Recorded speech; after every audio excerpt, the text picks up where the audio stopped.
Hoy estamos en un momento trascendente en la historia de España, sin duda. España, españoles, españoles, españoles. Con España, pueblo español. Vamos a devolverle la voz al pueblo español. España.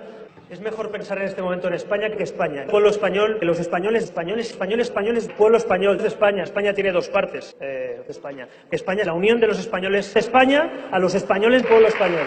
España, de España, España, pues español, España. España, España. Españoles, los españoles, darle la espalda al pueblo español. El pueblo español, si España, al pueblo español, los españoles, a todos los españoles, pueblo español, si los españoles están hartos.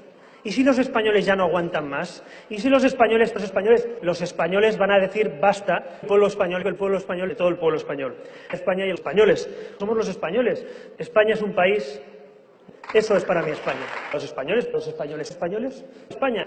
Una España distinta, una España que se abre paso, una España que además los españoles van a apoyar. Es que los españoles, pueblo español, los españoles es pueblo español, los españoles España, una España, españoles, España, los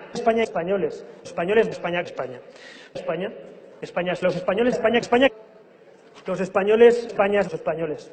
Yo no le tengo miedo a los españoles. España, los españoles, esa España. Muchas gracias.